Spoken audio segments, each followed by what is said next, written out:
Hey everyone, it's Zero Designs here, and today I'm going to be creating the 6th tutorial on After Effects on how to do the little bubble effect. I'm just going to give you a quick preview of what we're going to be making, because this is what it's going to look like. It's pretty quick, but and it's pretty small as well, but you know, the small details make your work pop out, and that is literally, actually. So just those little bubbles you can see right here. We're going to recreate them, and I'm going to show you how to use them in your projects, because yeah, that's what you need. That's what you need to make your 2D intros look cool. So this is done in After Effects, and we're just going to hop in right at the minute and create a new composition right away. Let's call this our main composition. 1280 by 720. 30 frames per second, and 6 seconds is enough. There you go. So let's just create a quick background. Let's create a new solid as our background. Let's call that background actually. So there we go. And let's change the color to a real nice darkish black. There we go. Maybe a bit more dark. Let's go ahead and make it darker.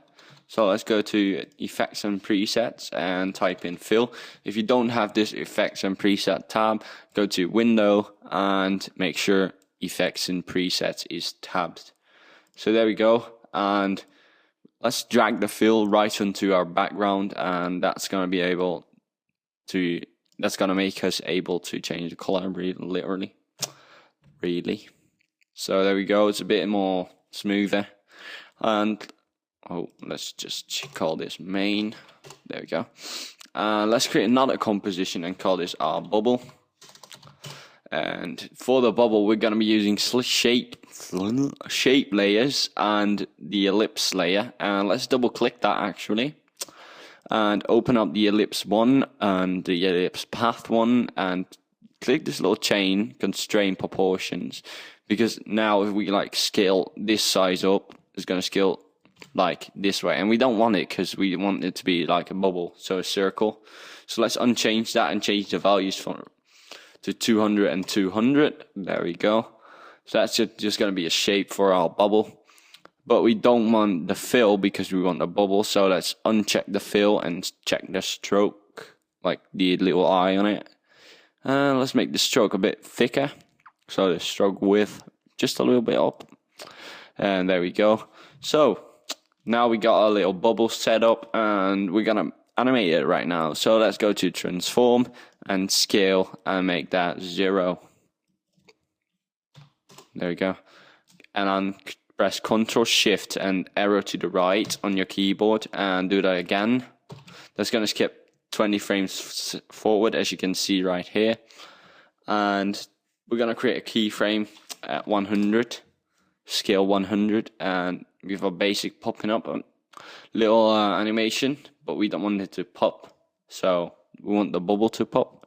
So let's go to ellipse and stroke width, and let's press U to just make it a little cleaner so we can see both our keyframes.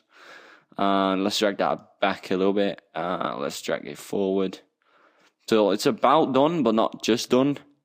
And let's make the stroke width, make it 0. So now we got our basic little pop animation. Let's make it a bit later actually. So we still got a big one. So we got a little bubble animation there. But now we want it to look smooth. So let's select the scale keyframes first. Right click them, keyframe assistant, easy ease, and now go into the graph editor, which is this little curvy thing over here. And let's just select the little line we got here. This is pretty much what the animation is like. Do you want it to start fast and slow down the animation? And easy is just gonna speed it up, slow it down, and speed it up again, just like a car really. And you should just see this like a car pretty much. But yeah, you know, I'll do an in-depth tutorial on this. So let's just drag this from where it was to the left, and that's going to create a little smooth animation. I actually like how this looks, but if you don't like it, just select the stroke width. Select the keyframes, go to keyframe assistant, ease them, and do the same thing again. But I think I liked it a lot. So I like this animation, so you can just keep it like that, or you can play around with this. But I think I enjoy this one. So now go to our main composition and drag in the bubble composition. And as you can see, nothing's happening because the bubble still has to pop in.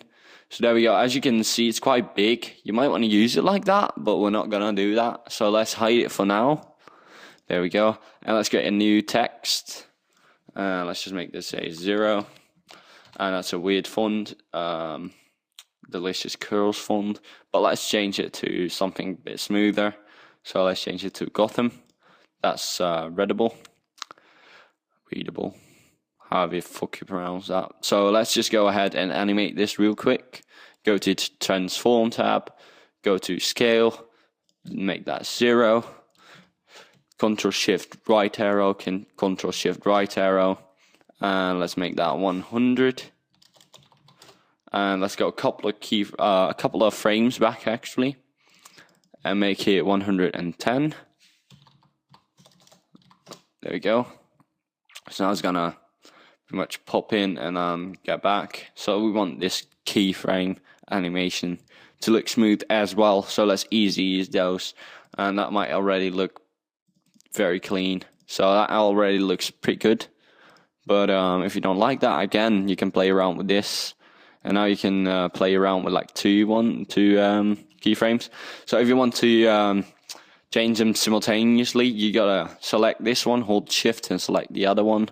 And then you can just change this around. So let's see how this looks. I like that a lot. So that looks pretty smooth, as you can see. And now we're going to use our bubbles. So this is obviously not how you want to use them in practice, but I'm just going to show you how it works. So we got our little text there. So let's say we wanted to pop it as big as then, so around here. Just scale it down, really. Just select the bubble and scale it down over here. You can do that like that. Or if you want to be more precise, you can go to the Transform tab and just play around with the scale. So here we go. We got a little popped animation, and you can just copy these all over the place, and let's just see if my After Effects can handle that. There we go. And you can just make this one bigger. So let's just make this one about 30. There we go. And let's put that over here and maybe set it off in time a little bit later. So there you go. You got a little bubbles, and you can put them side by side as well. That might create a cool effect. You can just pretty much play around with this effect all the time. And it's just create this just a little more detail in your work, and it's gonna make your work more amazing. And I like it a lot. I like to use it a lot. So if you enjoyed this tutorial, please leave a like, rating, subscribe, whatever you want to do. Leave comments below on what tutorial